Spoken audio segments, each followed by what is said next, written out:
The periodic table can also be used to write electron configurations. We learned electron configurations and the quantum mechanical model in a previous chapter. So here I am just going to review how we would write the electron configuration for this specific element, sodium. And so let's take a look. First, I want to label the periodic table in a way that's helpful. So in terms of electron configuration, we know that it will show us energy levels, so how far the electron is away from the nucleus. It also shows us sublevels and then the orbitals that the electrons are in and how many electrons are in each specific sublevel.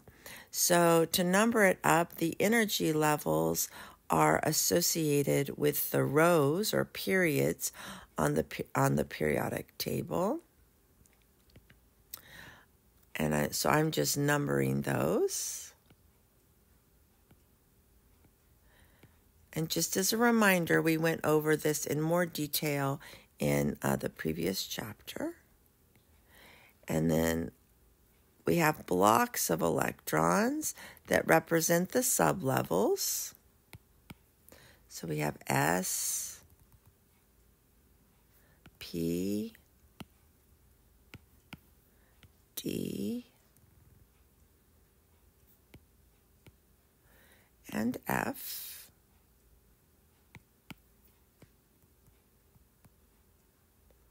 Oh, I didn't write the energy levels on the F. I can do that. Let's see, it's 4 and 5. And so to write an electron configuration, and I'm going to use sodium as the example since we see it here, you find the atom on the periodic table. So sodium is element 11. And you're going to, what I think of as, read the periodic table from the beginning until you get to the element that you're interested in. So it's called the Aufbau principle, and you have to start from the lowest energy levels and work your way up. So I would start here. We start at the first energy level. So that's energy level 1. And these boxes the first boxes are in the S sublevel, and you count how many go in there. And S has a maximum of 2. We fill it in. Now we would be at helium. Then you go to the next period, which represents the second energy level. And again, we start by going where lithium is, which is in the S sublevel, and you count the boxes. There's 2. That's 2 electrons, which gets us to beryllium. We move across to period 2, but now we're in a P sublevel. So we say we're in the second level still, but a P sublevel. Then we count 1, 2, 3, 4, 5, 6. And I'm going to circle neon because we're going to come back to that. So now we've filled all the electrons up to neon. We're almost at sodium. We go down to the third energy level, which is put as a 3. And again, we're in the S sublevels, and there's only 1 electron to get to sodium. So that is how we get the electron configuration for sodium. I went over this quickly because we discussed it in a previous chapter. So if you need to review electron configurations, you can do that. Now, what we're going to focus on in this section is the electrons in the highest energy level. So if we look at sodium, it has different energy levels that are represented. We have the first energy level here. This section here is in the second energy level. And then we have the 3s1, which is in the third energy level. And for sodium, this one, 3 is the highest energy level.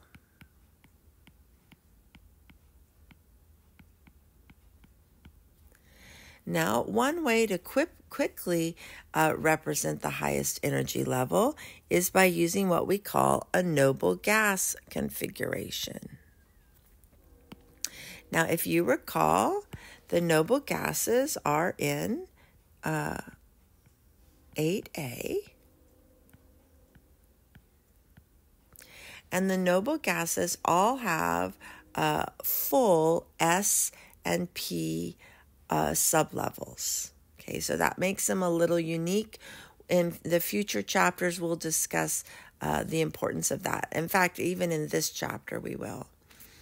So those are noble gases. So one type of notation, which is shortened, is to take a noble gas that is in front of the element that you're working with. So we are working with sodium in this example right here. Let me make that a different color. So we are working with sodium. And the noble gas in the period before sodium is neon. So we can write neon in a bracket, see right here. And what that represents then is that all the S and P electrons are present. Or another way to think about it is all electrons are there up to the noble gas. And it has to be a noble gas. You can't use any other element in the bracket.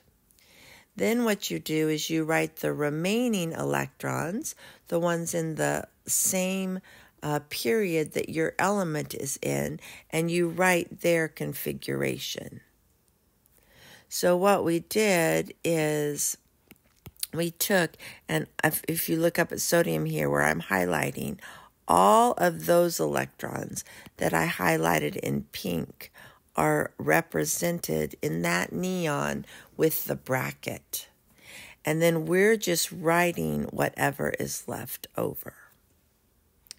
Now, one reason this is a nice notation is it shortens things, so you're not writing as much, but it also helps us focus on the electrons in the highest energy level. So let's take a look at some electron configurations and identify the electrons in the highest energy level. So here's several elements and their electron configurations. The first three are written fully out. Uranium, letter D, is written in the noble gas configuration, which if you look on the periodic table, uranium's element 90, so it would get really long, if the electron configuration, if we had to write all of it. So what I want you to do, pause the video, look at each one, and identify the highest energy. This says energy sublevels. So, I took this out of the book. We'll look at both the energy sublevels because when I read this, well, I'll show you. What I want you to do first, pause and identify the highest energy level, and then we'll talk about what it means sublevel. So pause and just identify the energy levels, and then I will keep going and do it. So to identify the highest energy levels, you just you're looking for these numbers here. Those are our energy levels, and you want the one that's the highest. Now, the thing that is the sublevel, that's the S, the P, the D, and the F. So we can look at that, but I think in general, we'll be looking at the whole energy level. But let's try this. So, whoops, F. I want to erase what I erased here. There we go. So on the hydrogen, the whole thing is, it's the 1s. There's only, that's all that's there, so it has to be the highest. In sulfur, I see that it has the 1s, the 2s, the 3s, and so 3 is the highest. So the highest energy level is this, 3s2, 3p4. 3 is the highest level.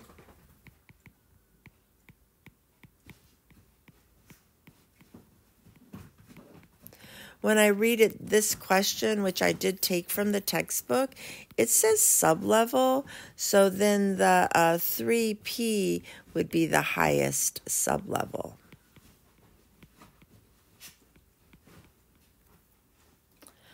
When I look at nickel, I have the first level, the second level, the third level, the fourth level, and then the third level. Remember from electron configurations, the Ds are always in a lower level than the previous S. And so the highest level would be 4s2. So in this case, 4 is the highest energy level. And since there's only S in 4, 4s would be the highest sublevel. The difference in the question C is that both S and P's are in the highest energy level, so they're all in the high level. 3p would be the highest. And then uranium, we know that anything in the noble gas, anything before it is in lower levels. So just looking at what's there, we have the 7th level, the 6th level, and the 5th level. So in this example, 7s2, so 7 would be the highest energy level.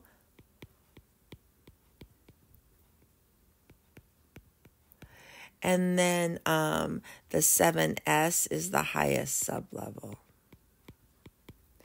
So I guess the only thing I want to mention, and I'm mentioning it again because I'm thinking of future things, is a lot of times we don't just think about the highest sublevel. What we're really thinking about is everything in the highest level. So for example, on S, if it's asking for the whole level, we include the S's and the P's. In this question, if you were asked this on the homework, for example, if it asks for the highest sublevel, then you look at the one with the highest number and the last one that's there. So let's talk a little bit more about these highest levels, because as it ends up, these are the most important electrons for us to understand bonding. So they're called valence electrons, and this is the definition, that they're electrons in the outermost energy level. So it's the whole level. These are the ones that are involved in reactions and bonding, and that's why it's important to us. The valence electrons, and here's another thing, are only going to be ever S and P electrons. There will never be D or F because they're always going to be in a lower energy level in any electron configuration. Because it can only be S and P, this is an important idea, is there's never more than 8 valence electrons, because the S sublevel can hold a maximum of 2, and the P sublevel can hold a maximum of 6, so we can never have more than 8. So let's see how we can think about valence electrons with some practicality, like just by using the periodic table, because this chapter is all about using the periodic table and trends and what we can get from the information. And then we'll look at how this helps us with something called an ion. So very quickly, if all you're asked is how many valence electrons the representative elements have, then you can look at their group numbers. Now recall, and I'll write it in here, the representative elements are all of the groups that are in the tall columns. So all of these. Okay, these here are all representative elements. And so we can look at their group numbers to quickly figure out the total number of valence or outer electrons. So we can look at if we look at the ones with the A's, you can see here, we can look at the number. So I could look here at 14. So this is in 4A. So this would have 4 valence electrons. Every atom in that group. So you can look at the number in front of the A. If you want to look at the modern convention where you number 1 through 18, so in the group I chose, it would be number 14. You look at the, if it's above, if it has the 10, the 14, you look at the 4, you take away the 1. So the last digit. Okay, so we don't have to do electron configurations to figure out the total number of valence electrons. If you look at the A again, it's the number in front of the A. If you look at the 1 through 18, it's the last digit. So let's just practice. Here's some elements. I want you to tell me how many valence electrons these elements have. Pause the video and then try to write them down, and then I'm going to go through them. So sodium is here. So you would look, it's in group 1A, so it has 1 valence electron. Aluminum, you find it here. It's in group 3A or 13. It has 3 valence electrons. Sulfur is here. It's in group 6A or 16. It has 6 valence electrons. And xenon is here. It's in group 8A or 18, and it has 8 valence electrons. So we can use the periodic table to quickly determine valence electrons. And the last thing in this section is something called an electron dot formula for an atom. And so this is something called a Lewis dot structure. And what it does is represents the valence electrons for an element using dots. So in this example here, SY, that is just representing the element symbol here.